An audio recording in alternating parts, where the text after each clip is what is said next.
Sekarang kita mau belajar PKN kelas 2. Oke, buka buku 1H di halaman 73 ya. 1H di halaman 73. Oke, terus tanggal. Saat musim kemarau, banyak sekali daerah yang kekurangan air. Air adalah sumber kehidupan. Manusia tidak bisa hidup tanpa air, ya. Kita kalau nggak minum seharian aja pasti aus banget, ya. Udah lemes ya, beda kalau misalnya kita nggak makan nih dari pagi sampai siang, kita nggak makan, kita mungkin masih kuat, tapi kalau kita nggak minum dari pagi sampai siang itu pasti kerasa ya. Setiap hari manusia menggunakan air tersebut berasal dari sumber air, misalnya sungai, danau, dan mata air di pegunungan. Jika tidak ada air, makhluk hidup tidak dapat hidup. Untuk itu sumber air harus dijaga. Air yang tercemar tidak dapat dimanfaatkan. Air yang kotor mengandung kuman penyakit. Banyak kegiatan manusia yang dapat merusak sumber air. Contohnya membuang sampah di sungai, membuang sampah di sungai. Kegiatan merusak sumber air dapat merugikan manusia. Jadi, kegiatan manusia itu bisa merugikan manusia yang lain ya. Contohnya merusak sumber air dengan cara buang sampah sembarangan, buang limbah. Terus, kayak misalkan kita suka, kan kalau manusia kalau buat suka buang limbah itu di sungai, itu buang sampah di sungai kan karena males. Nah, makanya sungai-sungai yang ada di sini ya, sungainya kotor ya. Yang pertama kali lihat pasti penyebabnya ada sampah. Karena setiap manusia itu males ya buang sampah di tempatnya atau nyari tempat sampah itu males, yang penting buang aja di sungai gitu. Ya, nanti yang rugi siapa? Ya dia juga. Ya, yang rugi kita juga yang rugi. Nah, coba di bawahnya kalian jawab dulu pertanyaannya, ya.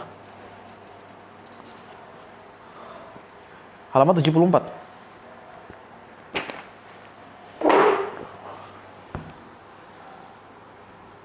Ayo menyimak. Sumber air berasal dari sungai, danau, dan mata air di pegunungan. Air-air tersebut mengalir ke pedesaan atau perkotaan. Ya, jadi sumber air itu berasal dari sungai, danau, atau mata air di pegunungan. Ya, jadi kan air itu kan mengalir dari atas ya ke bawah. Di lingkungan rumah Lala, sumber air berasal dari sungai, sumur, dan air ledeng. Sumber air di rumah Lala berasal dari air ledeng.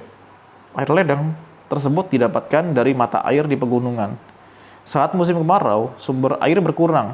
Kita harus menjaga sumber air agar tidak kekeringan. Cara menjaga sumber air adalah sebagai berikut. Pertama, menggunakan air secukupnya.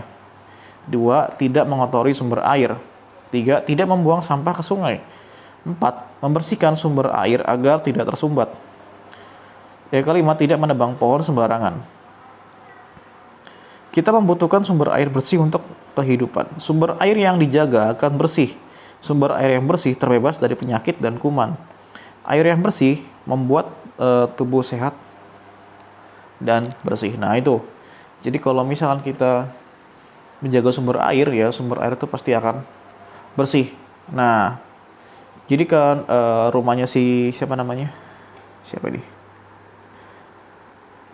Lala, ini sumber airnya dari ledeng ya, dari mata air. Jadi kalau misalkan kemarau nggak turun hujan, sumber airnya sedikit. Jadi air yang keluar itu sedikit karena kalau lagi musim kemarau ya, kalau lagi nggak turun hujan.